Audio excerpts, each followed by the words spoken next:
first one on the bench this morning. I've brought a couple of CCMs back over, some CCM C25s, two of them, which are 604cc bikes. One's a motocross, one's an enduro, and they're 4 strokes, and I just want to spend a little bit more time with them really, to get them sorted. So I thought I'd pick a few bikes up from storage and get some others on the go before cracking on with them. And so I picked this one up, and it's a 1987 Honda XR250. So this is also a 4-stroke. So I'm in like unknown territory for me really. It's got to go up and down too many times before it fires, and it's got valves and things like that to make it work, not like a 2-stroke. So anyway, yes, with a 4-stroke on the bench, 1987 Honda XR250. It could probably do with a bit of a clean, but overall it looks like a generally good bike. Everything looks to be in reasonable order, other than, like I say, needing a clean and a bit of a tidy up. It's obviously been pretty well used, and on the front of it there's a nice sticker which says District 37 AMA Enduro 1998. Now I wonder when the last time it was used.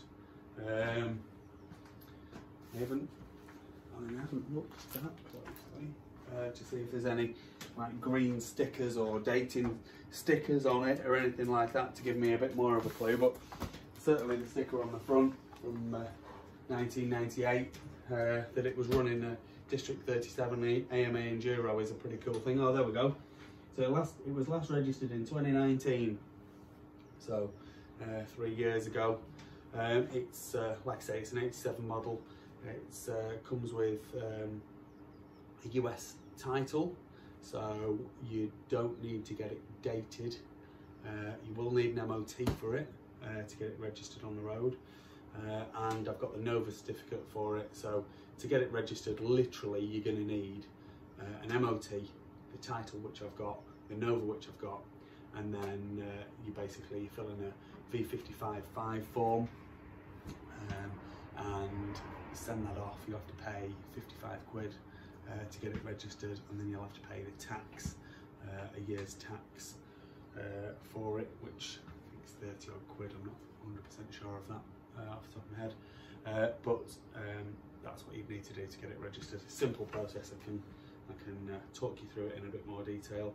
But yeah, I mean, it's a well used, obviously been well ridden bike. Like I say, if I washed it, I'm sure it'd look a million times better. But I don't like to do that. I like it that you can see how the bikes were as they came over, and this is exactly as it came over. Now I've checked, it's got a spark plug's in the front there. It's a little bit awkward to get to. You need a tool. It's like a long spark plug spanner. I thought there was going to be one in here in the toolkit, and I was hoping it was going to be like the original Honda toolkit, but it's not. There's a collection of a few spanners and a plug and a rag and things like that, so not the original toolkit. But yeah, let's spin the camera around. Let's have a bit of a closer look. We'll have a look at the wheels, we'll have a look at the forks. I've not pulled the gaiters down, but the forks look in generally good condition, and I'll point out a couple of the bits and pieces that I've noticed, and then we'll get a few pictures of it, hopefully get it ridden up the road, and go from there really. There we have her. She's got an aftermarket exhaust on, Cobra 4-stroke exhaust. It's got a spark arrestor in it. I mean, it's got a decent bore size, so I would think that the spark arrestor is not going to steal too many horses from it. It's got the original header pipe and the exhaust guard on there. The engine cases look to be in pretty good condition, other than I would assume something has gone through this case, this clutch cover slightly. So someone's JB welded it up. I'm sure you'd be able to find another XR250 clutch cover for that if you wanted. For me, if it's not leaking, I'd probably leave it. It's got good compression. There's some kind of auto decompressor here, and there must have been a decompression lever for the front. Now, the previous owner has disconnected both of those things. The auto decompressor does click over, as you can see.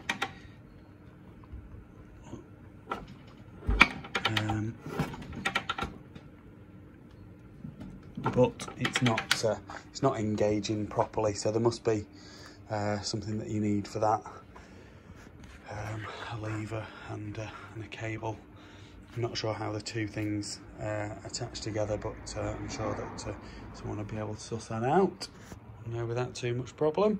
There's decent oil in there. I mean, if you were going to use it really, you'd want to drain the oil out, give it an oil and filter change, and go through some of the other bits and pieces. But I mean, everything that I've looked at so far pretty much works as it should. The brakes work, the clutch appears to be engaging, the rear brake works. It's got a flat on the rear tyre, so it's going to need a new tube. I've pumped it up and it deflates again, so that's something that you'd want to sort out. There's a slight ding in the front rim, and there was another, and it's slightly flatted here as well. You probably can't really see that well on the video, but up to you what you'd want to do with that. I don't think it should pass an MOT with that, but that will be up to you. Incorrect front mudguard, I think. So I'd be just double checking what the mudguard should be like and getting that changed over. I've noticed some of the wiring is disconnected, so I'm assuming that the front headlight isn't going to work. The lens is cracked. You'd need to get that sorted. I mean, if it was me, I'd tape the front light up, get it daytime only MOT to get it registered, but that's not what everyone would do, I know that. Like I say, the fork tops, the chrome's good, and just pull that down there, inside the gaiter, there's no rust at all. There's a big sump guard on it, so I haven't checked the underside of the frame, but I would kind of assume it would be all right, but I can't guarantee that. Cosmetically, like I say, are clean. The rear light's been removed, and there should be some wiring here that comes back to the rear light. That's not there. That would be easy to sort, to be honest. Rear wheel is perfectly round, no major issues with that. The rear brake works fine, and on this side, everything's looking good and nice. There's the air filter that's in there. It's like a K&N kind of style. I'm assuming that is like the original style air filter, though I'm not 100% sure. I'm not a massive XR aficionado, so I couldn't say for definite, but I think it is. I've got a picture of that. So yeah, all in all, looking pretty good. Be a great trail bike. Probably not the best as a competitive enduro bike, but be a great trail bike for doing some green laning and having a bit of fun on. And obviously the Honda 4-stroke is going to run forever. You'd probably get 1,000,000 miles out of that motor if you really wanted to. But yeah, it looked like a decent bike to me. fraction of play in the linkage. So maybe that's something that you'd want to sort out. If it were me, I would. Yeah, really, really good bike.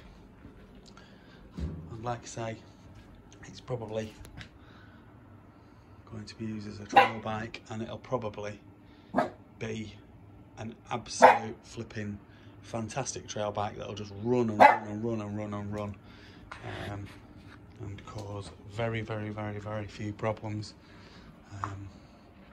Nice simple 4-stroke motor, and they've been building those 4-stroke motors for a long time, and so they're pretty good at it.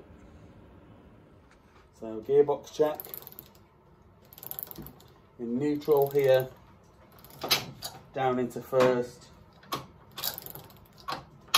up into second, third, fourth, fifth and sixth. That's the top of the box. Back down into fifth, fourth, third, second, and back into neutral.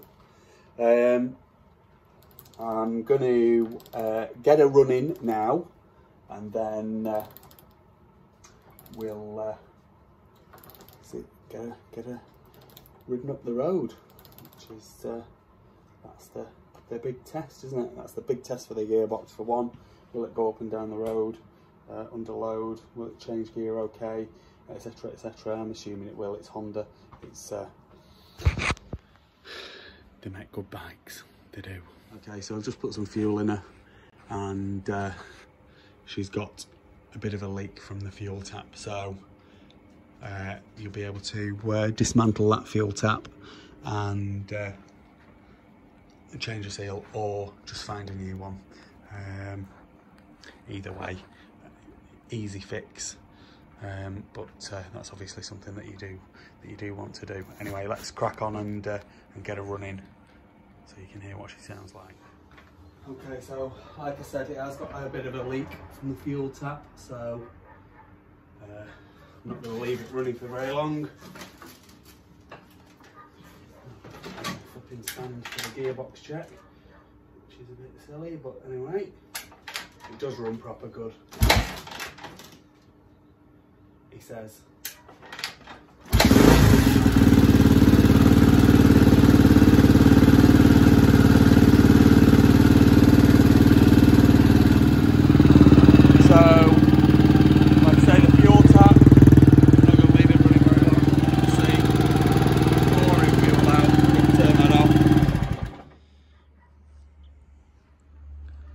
Drain the rest of the fuel back out, because it's not a good idea.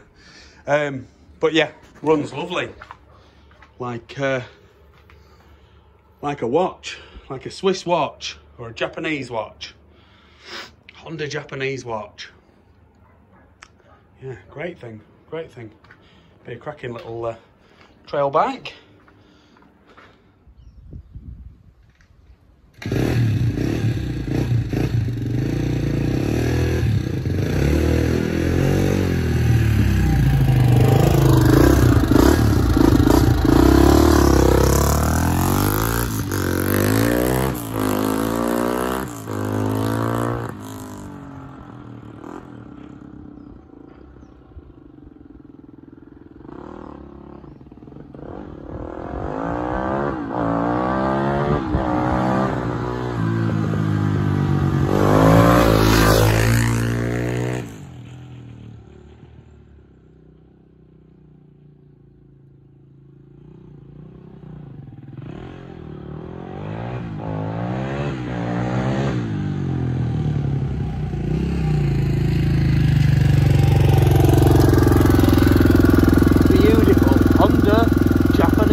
Please like this video and subscribe to my YouTube channel. Just search Phoenix Motos.